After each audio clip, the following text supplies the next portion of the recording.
Today, we're talking about the Sony a6600, 1 year later, pros and cons.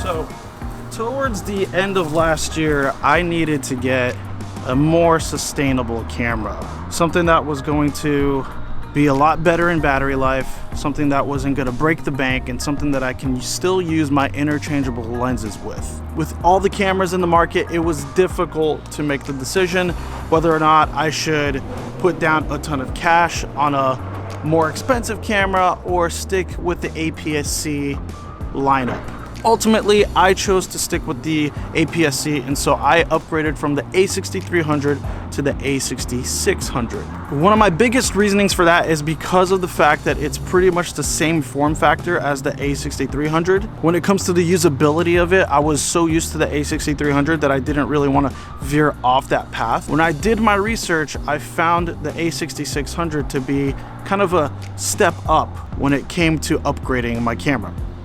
Now, the Sony a6600 is not the most perfect camera, okay? Let's get that straight out of the bag. But what I will say is that for my uses, it's close to perfect. Let me explain. See, I own a videography business where I take photos and videos for commercial work, for events. I own gear for the commercial work when it comes to video. I've got a Blackmagic camera that does an incredible job. On top of that, one of the things that I need the most when it comes to my run and gun work though, is reliability as far as battery goes, and compactability. I don't want anything that's gonna weigh over my shoulders, that's gonna give me back pain at the end of the event. I just needed something that was going to get the job done, had great specs, and also could last me a long time. Now, when it came to battery life, this thing threw the a6300 out of the water. I mean, it was one of those things where it was a night and day difference. The a6300, if I shot for an hour, I was going at least through 2 batteries. With this guy, I can pretty much go a whole day with 1 battery if I turn on and off the camera in between shoots and takes and all that stuff. I just recently did a shoot for a client at the beach where I started at 10 a.m. and it finished at 4, and I only swapped the battery once, and I was constantly shooting, and it was both video and photos. Now, the other thing to take into account was the specs.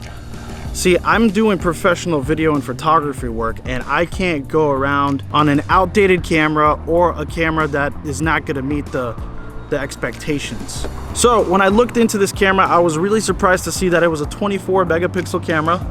And if I'm wrong with that, you'll see that I will correct that here. But the megapixels on this camera is phenomenal. It shoots in 4K, it does 120 frames per second, which I'm gonna make a separate video about that. I think 120 frames per second is sort of dying when it comes to that.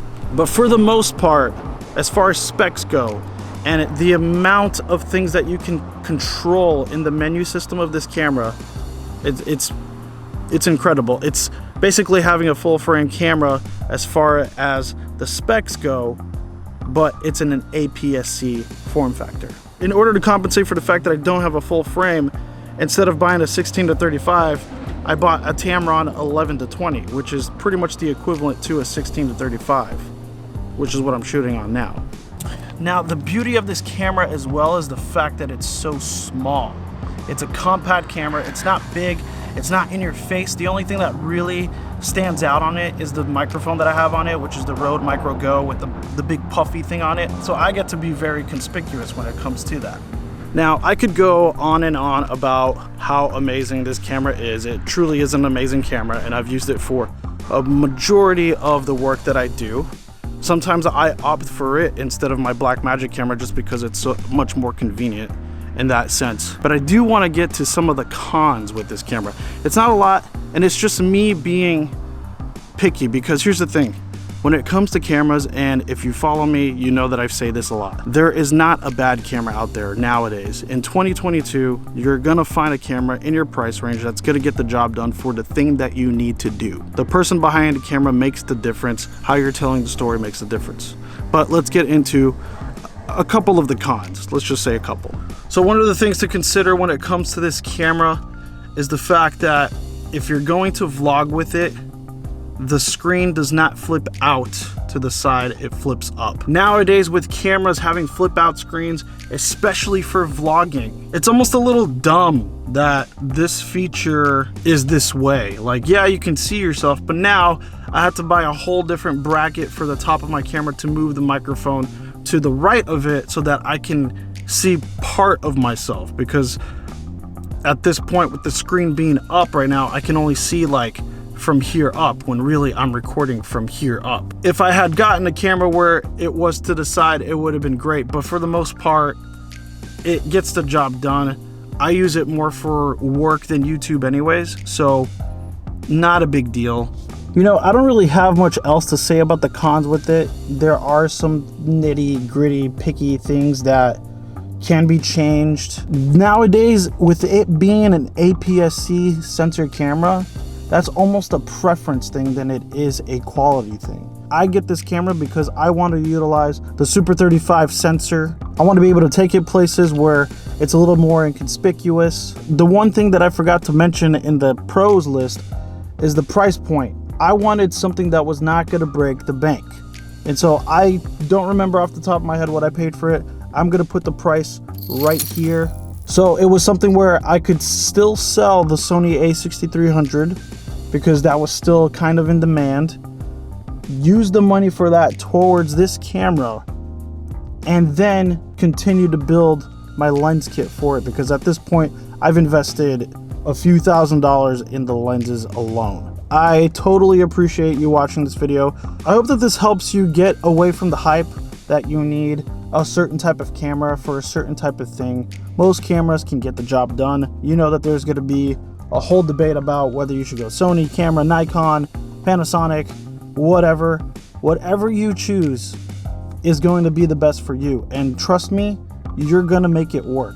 Especially if you're ambitious, especially if you're at a point where it's like, I want to make this my living.